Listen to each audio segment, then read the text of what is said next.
بسم اللہ الرحمن الرحیم۔ تربیت اولاد ایک ایسا کام، ایک ایسی ذمہ داری جو پروردگار عالم نے والدین کو عطا کی ہے۔ کہیں ہم اس ذمہ داری میں کوئی کوتاہی تو نہیں کر رہے، کہیں ہم اپنی اولاد کی تربیت میں کوئی کمی تو نہیں کر رہے۔ اگر ہم کچھ سال پیچھے جا کر دیکھتے ہیں کہ پہلے کی مائیں زیادہ پڑھی لکھی نہیں ہوتی تھیں، کسی نے میٹرک کیا ہوتا تھا یا کوئی کبھی اسکول ہی نہیں گئی ہوتی تھی۔ مجھے اچھے سے یاد ہے، میری نانی اللہ ان کی مغفرت فرمائے اور جنت نصیب کرے، وہ کبھی اسکول ہی نہیں گئی، اور بے شمار ایسے لوگ ہیں جن کی مائیں پڑھی لکھی نہیں ہیں، لیکن اگر انہیں نمبر دیے جائیں، ان کے کردار کے نمبر، ان کے اخلاق کے نمبر، ان کی قربانی کے نمبر، ان کی تربیت کے نمبر اور ان کے سیکریفائسز کے نمبر، تو وہ 100 آؤٹ آف 100 ہے۔ اب ہوتا یہ ہے کہ مائیں یہ سمجھتی ہیں کہ کسی ماڈرن اسکول میں داخل کرانے سے بچوں کی تربیت ہوتی ہے۔ وہ سمجھتی ہیں شاید کوئی بہت اچھے ایکسنٹ کے ساتھ انگلش بول رہا ہے تو اس کی تربیت بہت اعلیٰ ہے، اگر کوئی بچہ بہت ماڈرن اور بہت اچھے فینسی کپڑے پہنا ہے تو تربیت بڑی اعلیٰ ہے۔ ایسا نہیں ہے۔ یاد رکھیں، بچے کی شخصیت ماں کو دیکھ کے بننا شروع ہوتی ہے۔ وہ ماں کو آئیڈیلائز کر رہا ہوتا ہے، وہ ماں کو دیکھتا ہے کہ ماں خوش رہتی ہے تو اس پر اثر پڑتا ہے، وہ ماں کو دیکھتا ہے کہ اداس رہتی ہے، اس پر اثر پڑتا ہے، وہ ماں کو دیکھتا ہے کہ ماں ہر وقت ڈپریس رہتی ہے تو اس کی شخصیت پر اثر پڑتا ہے۔ سائیکولوجی میں ایک فنومینا ہے جسے ریفلیکسز کہتے ہیں۔ اگر غور کریں، ایک مثال، اگر کسی ایک کو جمائی آئے تو تھوڑی دیر بعد دوسرے کو بھی آ جاتی ہے، تیسرے کو بھی آ جاتی ہے۔ ہم سوچتے ہیں وائبس ہے، نہیں، ایسا نہیں ہوتا۔ ہوتا کیا ہے کہ ہمارا جو انکانشیس ہے وہ بھی ریڈ کرتا ہے۔ بھئی ہماری ایک یہ ذات ہے جو دکھ رہی ہے، اور اندر ایک ذات ہے جو وہ ذات ہے اس کو ریفلیکٹ کرتی ہے، اس عمل کو ریفلیکٹ کرتی ہے۔ اگر کہیں کہ بچہ دیکھتا ہے کہ ماں جو ہے وہ ڈپریس ہے تو یہ ڈپریشن کسی نہ کسی شکل میں بچے میں بھی چلا جاتا ہے۔ اگر وہ ماں کو دیکھتا ہے کہ تکلیف میں ہے اور تکلیف بہت طویل ہو گئی ہے، ہر وقت جلتے کڑتے روتے ہی دیکھتا ہے اپنی ماں کو، چاہتے نہ چاہتے یہ رویہ بچے کے اندر بھی کہیں نہ کہیں چلا جاتا ہے۔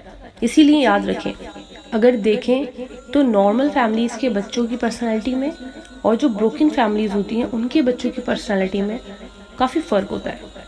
میاں بیوی کے درمیان جھگڑے، نفرتیں، لڑائیاں اگر ختم نہیں ہوتی تو یاد رکھیں کہ آپ کا گھرانہ بہت خطرے میں، بہت زیادہ خطرے میں۔ کیوں ہے؟ کیا وجہ ہے؟ بھئی اصل ایسٹس، وہ پراپرٹی، وہ مال و اسباب، وہ عہدے، گریڈز، طاقتیں، وہ نہیں ہے جو آپ نے کمائی ہے۔ جو آپ نے کمایا وہ آپ کی سکسیس نہیں ہے۔ سکسیس کیا ہے؟ اولاد کی کامیابی۔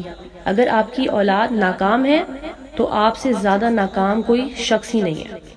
اسی لیے خدا را اپنے درمیان صلح اسی لیے قائم کر لیں کہ اس سے آپ کے بچے کے مستقبل پر بہت اچھا اثر پڑتا ہے۔ اس کے ساتھ ساتھ ایک اور بات، ماں کے اندر برداشت کا ہونا بہت ضروری ہے۔ اگر عورت میں برداشت نہیں ہے، تحمل نہیں ہے، صبر نہیں ہے، اور جو جلد بازی و تیزی ہم آج کل دیکھی جاتی ہے، ہم دیکھتے ہیں یہ بڑی خطرناک ہے۔ یہ صبر، برداشت اور تحمل سے ہوتا کیا ہے؟ اگر یہ بچوں میں چلا جائے تو بچے کامیاب ہو جاتے ہیں، کیونکہ صبر، برداشت اور تحمل کامیابی کی کنجی ہے۔ اچھا، لیکن بعض اوقات ایسے حالات ہو جاتے ہیں کہ صبر، برداشت ختم ہو جاتا ہے۔ عورت ویسے بھی دیکھا جائے تو ایموشنل ہوتی ہے، تو ایسی صورت میں بچوں کے سامنے کیسے ریئیکٹ کریں، کیسے اپنی فیلنگز کو چھپائیں، کیسے فوری خود کو بدلیں۔ ایک غور طلب بات کہ اتنا زیادہ انسان کو حالات خراب نہیں کرتے جتنے اندیشے خراب کرتے ہیں، اور اندیشہ ہمیشہ ایمان کی کمزوری کا نتیجہ ہوتا ہے۔ اندیشے کی بنیاد ہی یہی ہوتی ہے کہ اللہ شاید نہیں دیکھ رہا، اللہ سمیع و بصیر ہے۔ اگر آپ اپنی پریشانی اور مشکل کو اٹھا کر لے کر اپنے سجدوں میں پیش کریں کہ اے میرے رب، تو بڑا رحیم ہے، مہربان ہے، ہم پر اپنا کرم فرما، میری کیپیسٹی کو بلڈ کر دے، مجھے وہ عزم عطا کر دے ہمت دے، برداشت دے، کیونکہ برداشت کروں گی تو یقیناً میری نسلوں پر اچھے اثرات پڑیں گے۔ اب ہوتا کیا ہے، جن چیزوں کو قبول کرنا ہوتا ہے ہم ان پر گلے شکوے کرتے رہتے ہیں، جلتے کڑتے رہتے ہیں۔ یہ جلنے اور کڑنے کا جو مزاج ہے نا، یہ بچوں کو تباہ کر کے رکھ دیتا ہے۔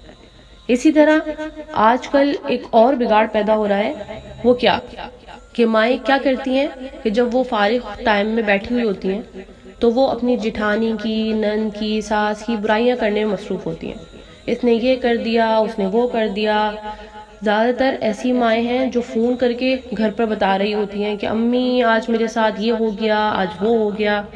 تو وہ یہ کیوں نہیں سوچتی کہ اس کا ان کے بچے کی ذات پر کتنا برا اثر پڑے گا، کیونکہ بچہ بھی وہیں ہوتا ہے اور وہ سب سن رہا ہوتا ہے، اور وہ سوچتا ہے کہ شاید پھپھو غلط ہیں، شاید تائی غلط ہیں، چچی بری ہیں۔ تو سوچیں ایسے بچے کی پرسنالٹی کیسے ڈیولپ ہوگی۔ اس لیے خدا را اگر آپ یہ چاہتے ہیں کہ آپ کے بچے کی تربیت بہت اچھی ہو، وہ ایک اچھا انسان بنے آگے جا کر، تو یہ سب سے امپورٹنٹ کام ہے جو کہ ہم جانے انجانے میں جو ہے وہ اپنے بچوں کے ساتھ کر رہے ہوتے ہیں۔ والدین کو چاہیے کہ کبھی بھی بچوں سے یہ نہ کہیں کہ جیسے والد یہ نہ کہیں کہ جو ہے تمہاری نانی بری ہے، تمہاری ماں خالہ بری ہیں، تمہارے ماموں برے ہیں، اور نہ ہی ماں یہ کہے کہ جو ہے پھپھو غلط ہیں، تائی غلط ہیں، چچی غلط ہیں، دادی غلط ہیں، دادا غلط ہیں۔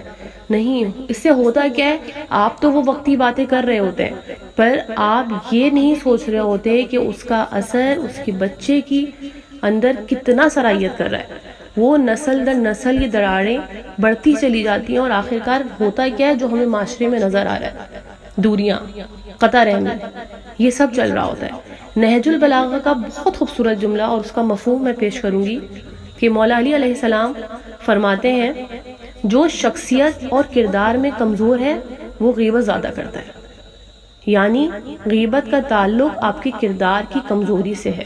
تو اب ہوتا یہ ہے کہ جو بچہ ہر وقت دیکھتا ہے بیک بائٹنگ کو، وہ اس ویکنس کو کہیں نہ کہیں اپنے اندر ایبزارو کر لیتا ہے، وہ اس طرح کی چالاکی مکاری کو سیکھ لیتا ہے، یہ اس کے اندر آ جاتی ہیں۔ مثال کے طور پر کسی ایک شخص کو نزلہ ہو تو دوسرے کو بھی خود بخود ہو جاتا ہے۔ تو یہ جسمانی بیماریاں ہیں جو ایک سے دوسرے کو لگتی ہیں، کچھ روحانی بیماریاں ہیں جو ایک سے دوسرے کو لگتی ہیں، اور اگر والدین خصوصاً ماں روحانی طور پر بیمار ہے تو نسلوں کو یہ بیماریاں بہت زیادہ لگتی ہیں۔ آپ کے ارد گرد بے شمار ایسی مثالیں ہیں کہ اگر ماں کا کردار کمزور بھی ہے، غیبت بھی کرتی کہ میرا قصور کیا ہے، اسے کوئی نہیں بتاتا کہ بھائی تیرا قصور یہ ہے، صرف یہ ہے کہ جو تیری تربیت تھی اس میں غیبت کو، حسد کو، بخل کو ڈال دیا گیا ہے، اور جب ڈال دیا تو اب نکالنا بڑا مشکل ہے۔ جیسے بلڈ ایک باڈی میں سرکولیٹ ہوتا ہے نا، ویسے ہی تربیت سرکولیٹ ہوتی ہے۔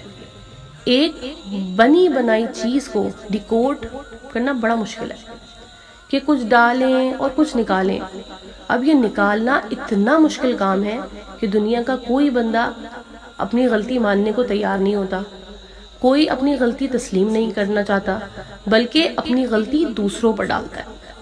اپنی غلطی کو تسلیم کر لینا بہت مشکل کام ہے، مگر آپ کی اصلاح ہوتی ہی تب ہے جب وہ اپنی غلطی تسلیم کر لیں، جب آپ اپنی غلطی تسلیم کر لیں۔ اگر ہم اپنی زندگی میں ایک چھوٹا سا کام کرتے ہیں کہ ہم اپنی غلطیوں کو ڈھونڈیں اور اپنے مزاج کی وہ عادات جو پختہ ہو گئی ہیں لیکن انہیں ڈھونڈیں کہ نہیں، ہمیں یہ ختم کرنی چاہیے، ہمیں کبھی نہیں شرمانا چاہیے اور نہ ہمت چھوڑنی چاہیے کہ اگر ہمارے اندر پیرنٹنگ کی وجہ سے کوئی ایسی چیز آ گئی تو ہمیں اس پر ورک آؤٹ کرنا چاہیے اور اس کو بدلنے کی کوشش کرتے رہنا چاہیے، اور ہم ایک دن خود دیکھیں گے کہ ہم نے کچھ اچیو کر لیا ہے، اپنی مسلسل کوشش اور کاوش سے کچھ حاصل کر لیا ہے۔ کیونکہ جب انسان کچھ کرنے کی ٹھان لیتا ہے نا تو پھر وہ کر دکھاتا ہے، اور کوشش کرنے والے کی کبھی ہار نہیں ہوتی۔